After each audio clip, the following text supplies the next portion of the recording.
What's up and what's going on, Fellow Fanatixs, and welcome back to another episode. In this episode, we want to talk to you guys and view with you guys the Moon Knight trailers. Some of you guys have probably, I'm sure all of you guys, have seen all of these already, but we wanted to react to them as a panel here. But before we get into that, we wanted to just have that article read over by Den of Geeks, and they had some positive things to say from some of the viewers that got early showings of Moon Knight. There was a special group of people.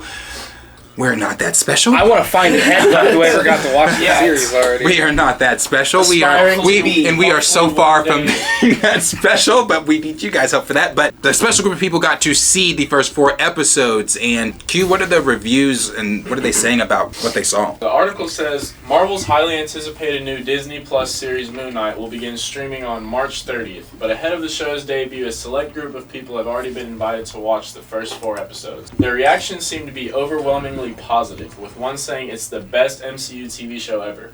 Oh. There are enthusiastic variations on Moon Knight being like nothing we've seen in the MCU to date. And Oscar Isaac's lead performance has also been praised, but the show does apparently have a few issues, and I'm sure we'll find out what they are.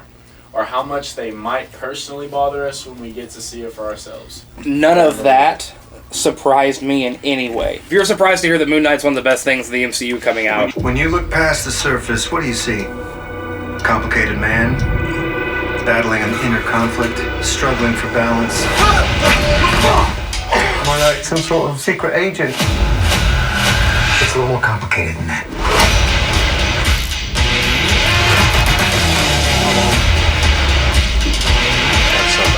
Force of strength. Wondering what the hell is happening around her. Steven! A mysterious figure, worshipped, exalted, and you don't want to come face to face with his unworldly power.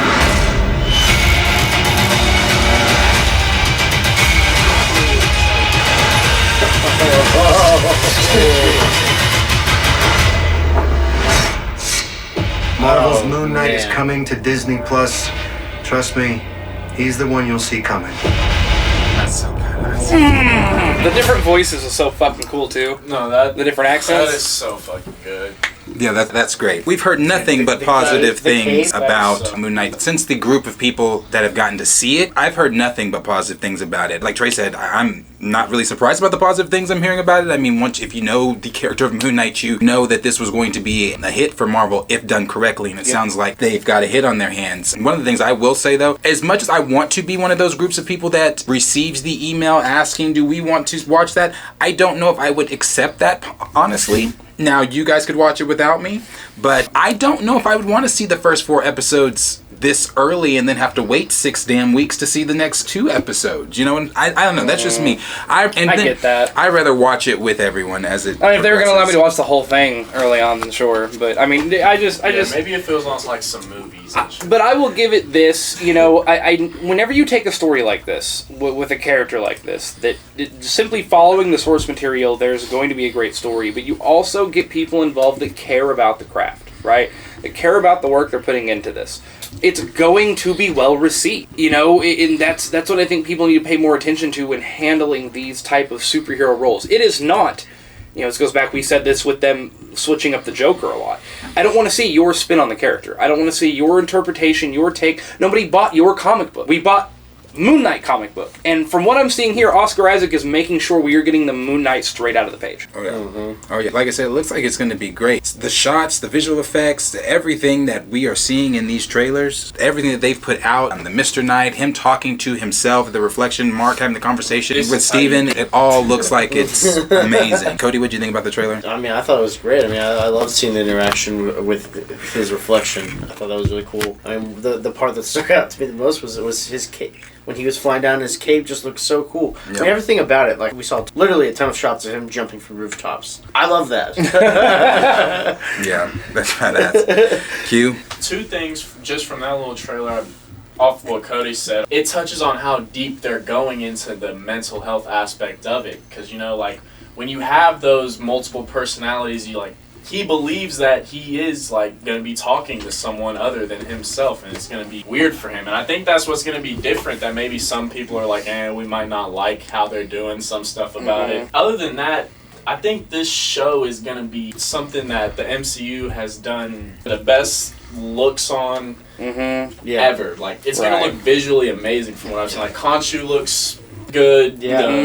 Where we saw the little the hand coming out of the ground. See, Moonlight, that looks incredible. The way his suit transform. I don't know. Well, I think an issue, they talked about possible issues, and something we have not talked about at this panel is Ethan Hawke playing the villain of this story. Because, he's playing a sort of pseudo-religious cult leader. I'm sure that tons of people believe in, very charismatic, la-da-da, and I'm sure, he has real powers. Right, but it's also juxtaposed to Moon Knight, who is questioning himself and not sure what is real and what is not real, and easily susceptible to manipulation in these early stages. It's like, I think they've done a great dynamic with this overall. Yeah. No, you're right. I don't, it's one thing to have I'm the villain and I do bad things and you're the good guy and do good things. It's different when it's like, I am actually a problem for you. Not only am I a problem as a villain, but I'm a mess with your head and I'm totally set up for it. Like, this is going to be great. Yeah. Well, we're hearing reports that they want they want Moon Knight to have a long-standing 10-year run in the MCU, kind of like a RDJ. That's what they're wanting Oscar Isaac and Moon Knight to do there. So judging from what we've heard about the show as far as reviews go, if the show is a hit to the masses, we could be seeing Oscar Isaac as Moon Knight for 10 years in the MCU. And not only that, one of the other things that we're hearing about the show is that it does not feel in the show that is connected to the wider MCU. And a lot of people that have already viewed the show are saying that they love that aspect of it because it's like, oh my gosh, this is great. This is such a cool new character that we're seeing. Look at all the visual effects, things that we're seeing. Look at all the cool new characters and elements and things that we're being introduced to, but it doesn't feel like it's connected to the wider MCU. I just said in the Morbius video,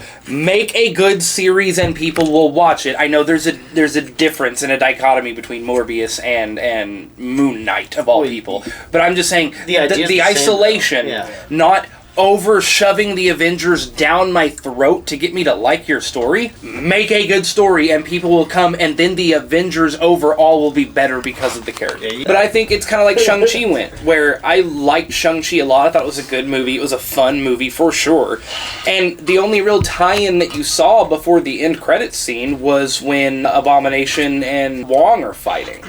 And then it's back to a regular movie. That still makes me feel a part of this connected universe, but it's not going to be like, hey, who's this character? Before I get to know him, he's derailed by the multiverse. Like you said, Shang-Chi was a good movie without that. Right, and this is what should be as well, is that it's its own thing, and then he will be brought in. We like him. Go on ahead and bring him in now. Reviews are saying it's great. People that have already seen the 4 episodes are saying that it's great. It's 6 episodes. Every episode is about 45 minutes to an hour long. Still that cameo that is rumored, Bruce Banner showing up in the last episode there. We've all given our thoughts on it. The first episode comes out next Wednesday, and we will be discussing it here with you guys. Definitely excited to see it. I know you guys all are too, so like, subscribe, let us know what you guys think down below, share with your friends, and we'll see you guys in the next video. Trust me, he's the one you'll see coming.